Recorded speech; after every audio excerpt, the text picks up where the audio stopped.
The Lord took the man and put him in the Garden of Eden to work it and take care of it. Genesis 2:15. Edward Addison put the man in the Hello. garden, puts him to work and take care of it. What do you reckon? I think that tells us a lot about why we're here. It does. It does. It's interesting as you flip through, not just Genesis, but wider in the Bible, the word work pops out over and over and over again in different contexts. And when I was thinking about this and thinking about business, I was thinking just how many people I meet who want to make as much money for as less work as possible. And then they still want, like God, to go and support them in their business. And I wondered where the fine line was between efficiency, effective systems, automation, all those things were, and the actual practice of work, or shall I say, not being lazy and avoiding work. Yes. You're a Christian business owner. I mean, how does that play out for you, or how has that played out for you? I would probably say that 2 years ago, I would have been thinking of how little input can I get away with putting in and the most amount of money that I can make.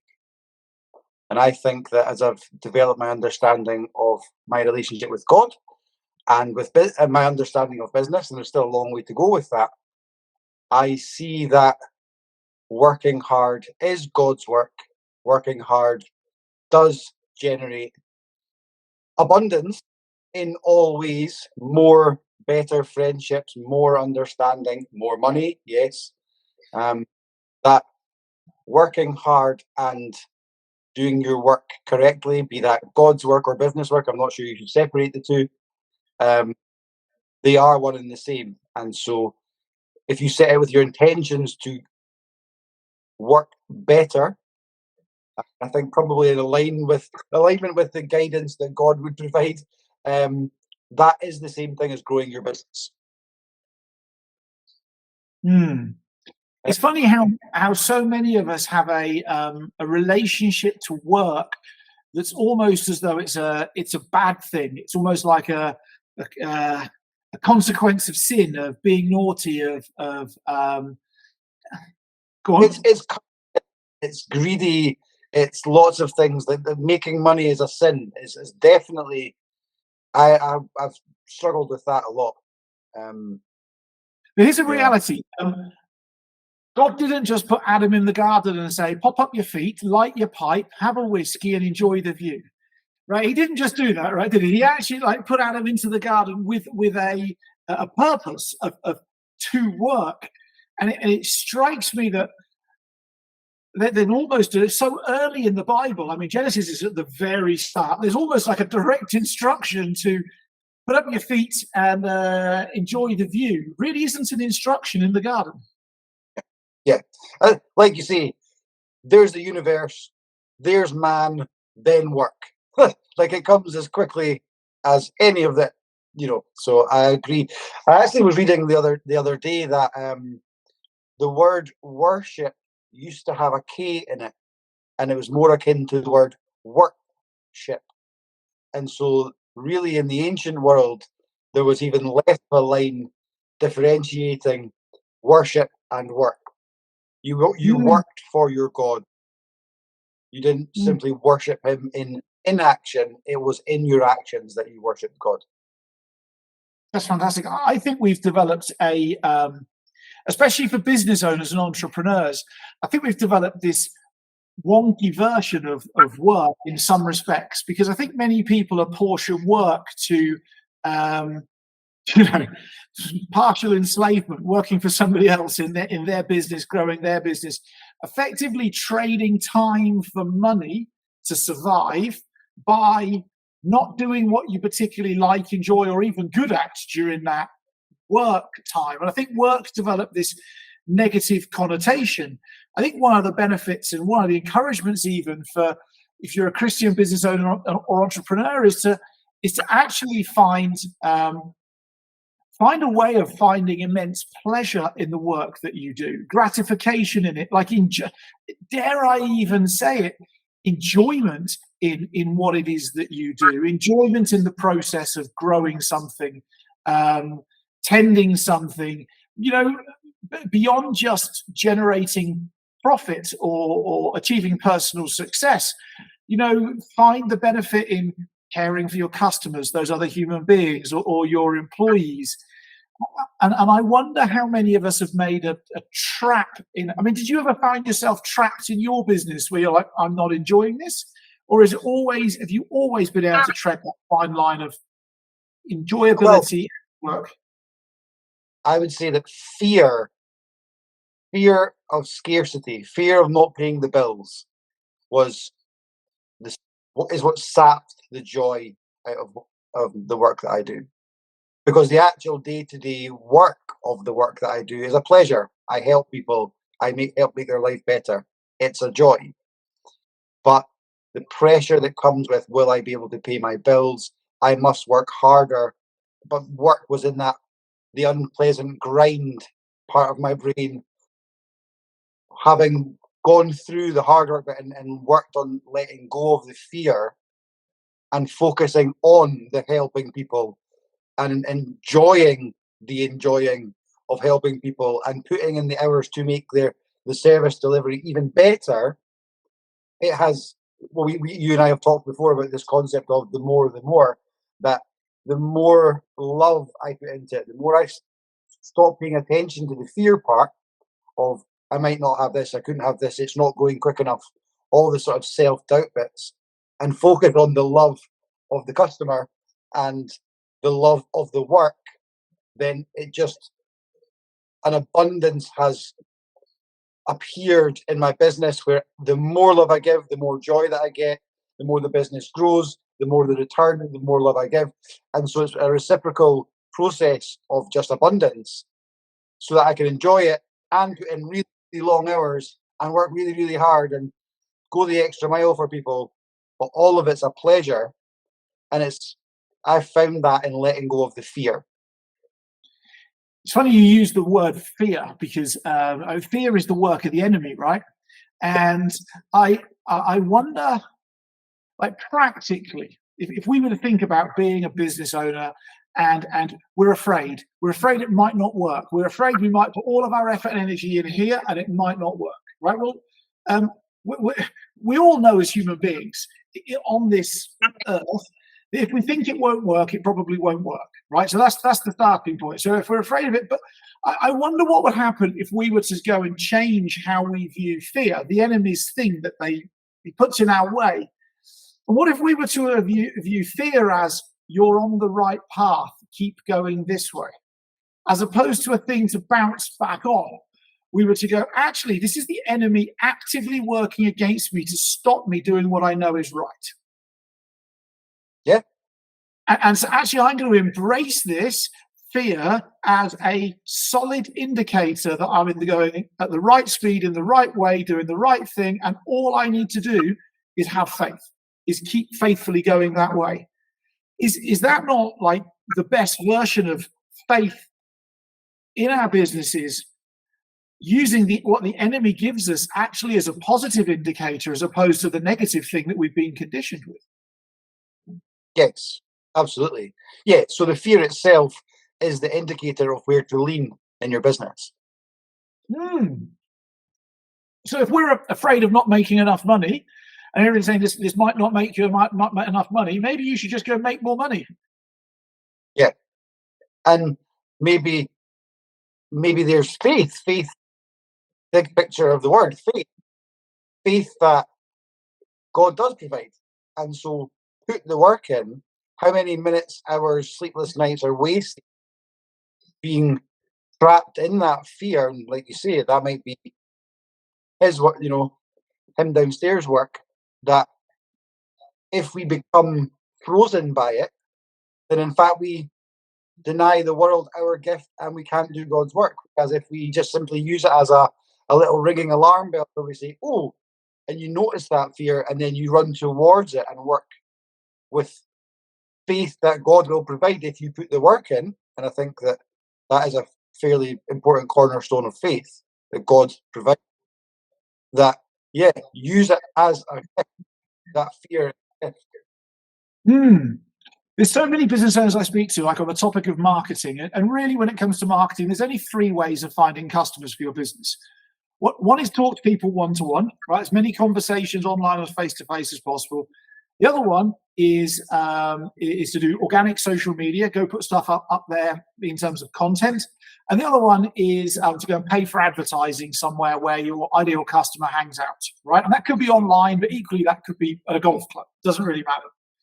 Well, I think what happens is this, and I was talking to a lady this morning around social media, and she's like, what if I put all of this time in over what could be 3 to 12 months and I don't get anything back out again?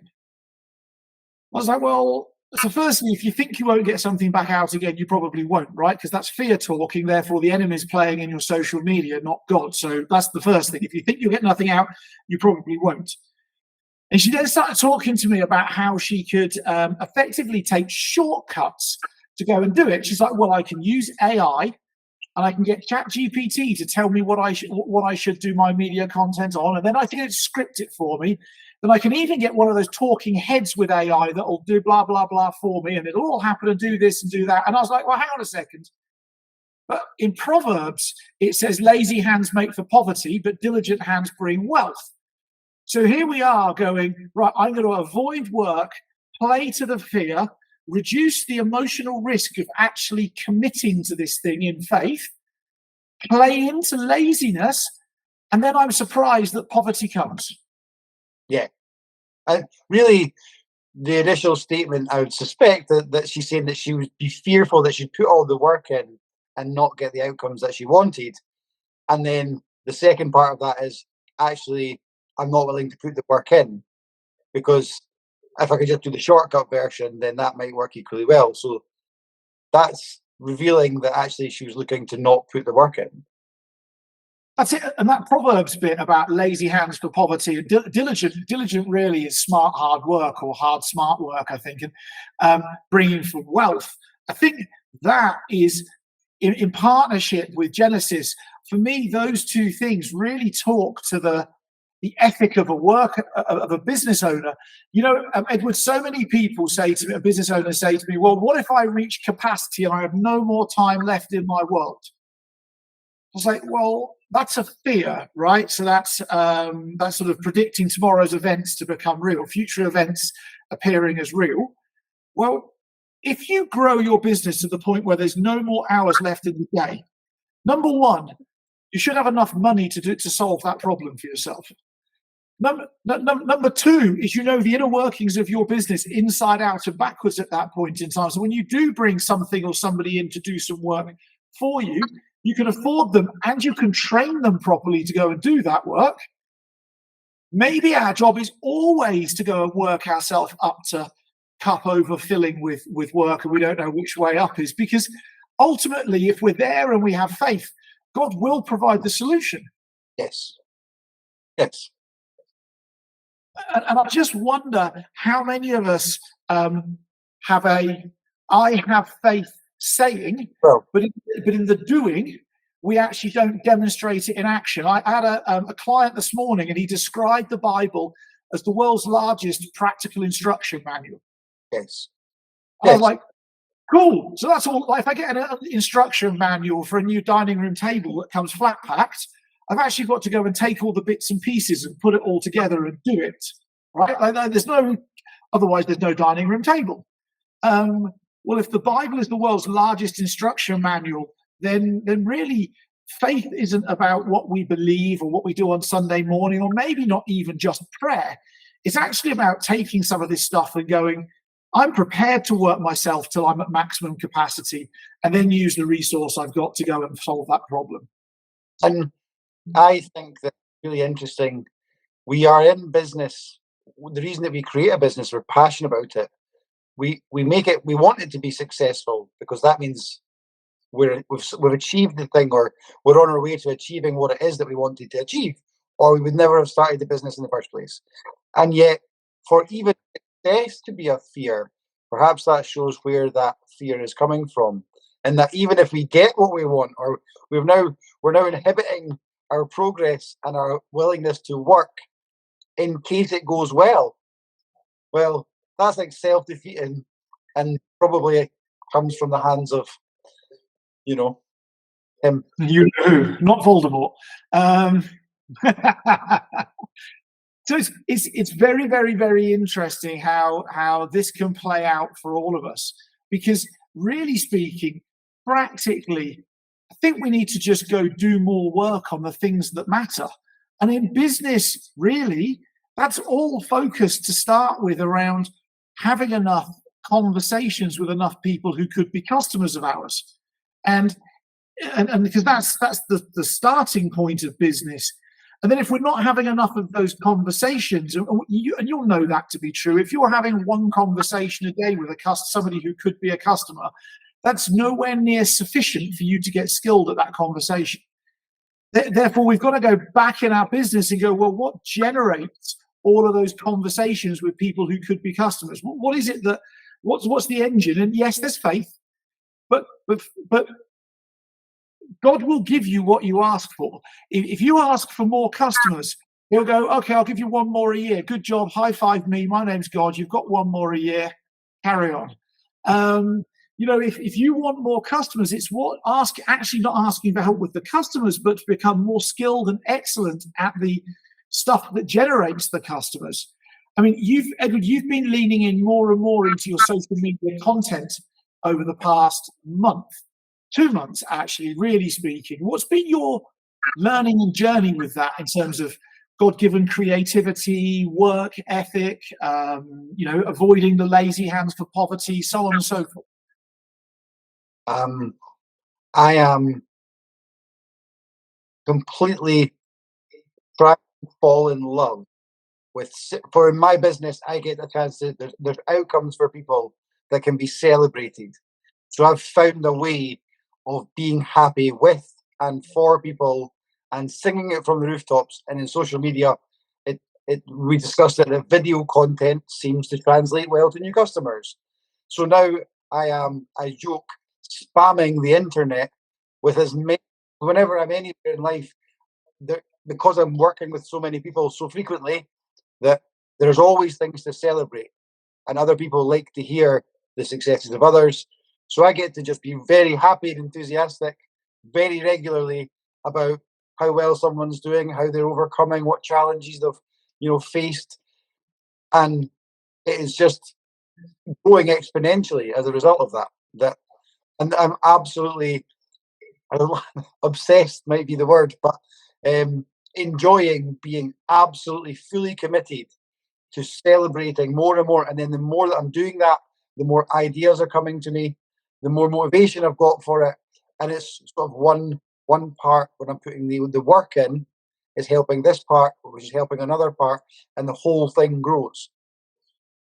I had an ipso facto moment. Are you ready? Go for it, yeah. So we get more of what we celebrate, right? Okay, and we're all called as disciples to go and celebrate God and Jesus Christ. Okay, yes. Well, every human being is God and was made in God's image. So by the fact that you celebrate what your customers are achieving for themselves, you're actually celebrating God. Yes. Yes. Yes. And therefore, it is no surprise that your business acceleration over the past 6 to 8 weeks has gone bananas in terms of where we've taken you to. It's because actually every customer celebration you do is a celebration of God in and of itself. Yes. And I think if there was an emotion that we would call the emotion of God, I would like to think it would be love. And so me sharing love or expressing love for my customers' successes, their love for their life in treating this temple of God's, well. So they're treating their body well, they're eating well, they're looking after it, they're having reverence for their own well-being. Isn't that serving God? And So really, all of it is an expression of love for God in one way or another, and so it's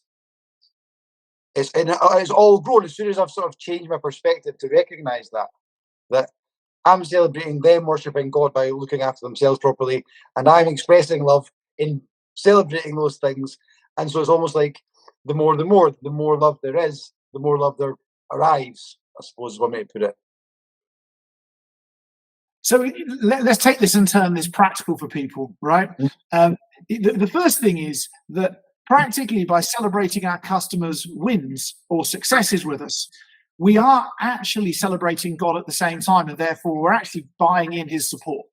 We're Yes. demonstrating that in action. So if in practicality, if you as a business owner and entrepreneur are not celebrating the successes your customers are having with your products or services, you either need to start, or if you say it's not possible, you have to lean into your God-given creativity and find a way to make it possible. Because what a great way of spreading the word, especially with something as free as Instagram or TikTok or LinkedIn or wherever else. Yeah. I think go on. I was going to say that if someone feels that they can't get someone to make a video celebrating the new windows that got fitted by our entrepreneur, then that the business owner who's the window fitter could simply make content enthusing about how wonderful it was to go and help the family that he helped that morning, and it was so beautiful to see the scenery, and God's sun was shining down on him as he went across the hills to get to the property. You can still enthuse and share the love you have for the service that you're providing for the world and the customer and for God. You can still do that in any business, yeah, really. So infuse is God's will coming out in you with energy, right? That's what it is. It's like, and it comes. So that's the first thing. I think the celebration is so important. You know, we celebrate Jesus, we celebrate the Holy Spirit, we celebrate God, we celebrate all of those things in church. And for so many of us, we forget that God is in all of us, the Holy Spirit is in all of us, and therefore actually celebrating the successes of any human being for anything is actually celebrating God. And I think that's critical, and that's so practical in business. It's something you can start doing now. I also think that I'd practically encourage people to go, if I'm not getting what I want in my business right now, my work is probably not in the right place currently.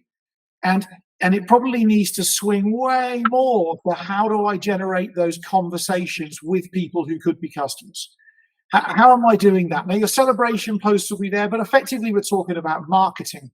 You know, I was at a seminar once, and somebody said to me, 70% of your work week should be on marketing and everything else should happen in 30%. And at that point in time, I was like, you're absolutely bonkers. I don't have time in my week to do that. And then somebody put their hand up and said, I don't have time in my week to do that. It's just not possible. And the guy turned around and said, well, tell me, how's the business doing? Are you making the money you want? They were like, no, that's why I'm here. And he said, well, maybe you should listen to what I just said, because if that's what you're here to make the money that you want, generating the customers that you so desperately need is the starting point of that. And that is the work. And I think that's my calling today for you out there, is to go and take that and go and put it into action and find more customers for yourself. So ultimately you can serve more human beings. Yeah. If God's intent for us was to work, I can quite believe that. And if I think it says in Matthew that when you are in alignment with, and you simply allow nature, like they talk about flowers and birds, they don't have to do anything else but be themselves, and God provides them for them. Then if we do as God intended, like you're mentioning in Genesis, and work, then God will provide. And if you're having the that you would like, then maybe back to the drawing board of, am I working hard enough? Am I willing to put the work in? Or am I in the right direction? The answer will come in, is the provision coming from the work that I'm doing? And if not, then there are other things that you can do, and there is more that you can do, maybe just in a. So we've bounced around quite a lot. We started off in Genesis, we've been to Proverbs, we've been to Matthew. But interestingly, in Genesis 2:15, we've only actually got as far as God putting Adam in the Garden of Eden to work it. And we haven't actually got as far as the "and take care of it" part. I think when we talk again, I'd actually like, as opposed to jumping in, I'd like us to just jumping around. I'd actually like us to come back and go and look at the "and take care of it" part, because it would strike me that stewardship of everything in and around your business is as important as the actual work itself. I completely agree. I completely agree. Cool. Thanks, folks. If you've enjoyed this or liked it, leave a comment for Edward and I in the comments below. Click on like, click on subscribe, and check us out. I'll put a link to both Kingdompreneur and Edward's weight loss business in the description. So if you want to go check him out as well, please do so. But thanks for listening, and we'll see you again very soon.